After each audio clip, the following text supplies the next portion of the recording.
what would you look like in your sales process in a commercial cleaning? So as soon as the lead comes in, it's we all know temperature of the leads, right? Warm leads, hey, we're just looking for pricing. Um, Lukewarm, hey, we don't even need cleaning, but we're interested in what you might be talking about. Hot leads, when can we do a walkthrough? So the sales process from that point, once we've gotten ourselves a hot lead, then we contact them and set up the walkthrough. So now what happens between actually getting that hot lead and closing them into a customer? That's what our sales process is, and that's what we want to refine, or at least make sure you even have one. Everyone has a sales process, but is it repeatable? Is And it it's something documented. that can be done without you? Is it documented? Can one of your employees complete the sales process without you? So again, mine, from hot prospect, we contact them immediately and set up a walkthrough.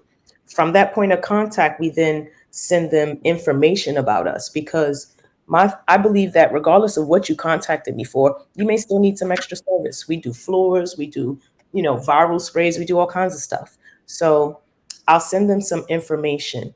I love this part because I believe that that stands me in, if you take this part, if you put this into your sales process, it'll stand you out as well. um just some information about you and your company. So then once we've actually scheduled the walkthrough, we show up and do the walkthrough, and we'll do a deeper dive again on another one of our lives into exactly how walkthroughs go, what paperwork you need, the actual script that you'll be saying. But know that all of this is thoroughly documented. It's never oh, we've got someone, I don't know what we're going to say or what we're going to do when we go there, or how will they know us. No, it's a process on exactly what's going to happen.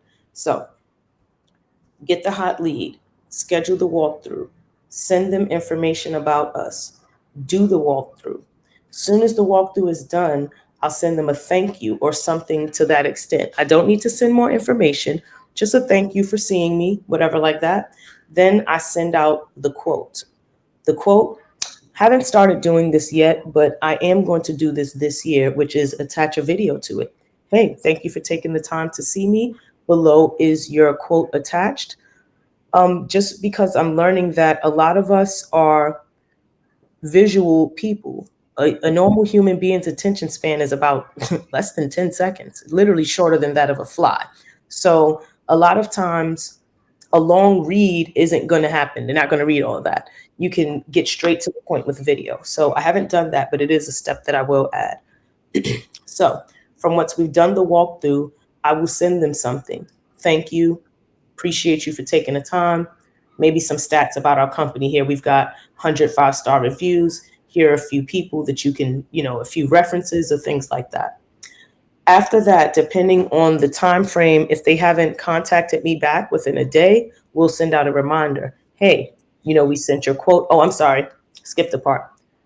Once the walkthrough is done, we send that thank you. The quote needs to go out within 4 hours. That was what Clive spoke about at the beginning of this segment, where he was like, oh, you've got your 4 hours, you've got your 3 rings. These are all a part of the sales process, because 4 hours is the time that I want from end of walkthrough to quote being sent out to the client. Then from that point, we set out an automation which says if we haven't heard from you within a day, we'll just send a reminder. Hey, your quote is attached below. Feel free to call me with any information.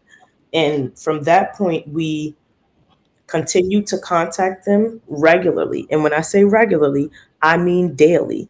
Sometimes we'll get scared in the sales process, like, oh, I don't want to bother people. Don't worry about that. You know, you have the walkthrough, they need your service. I'm going to reach out.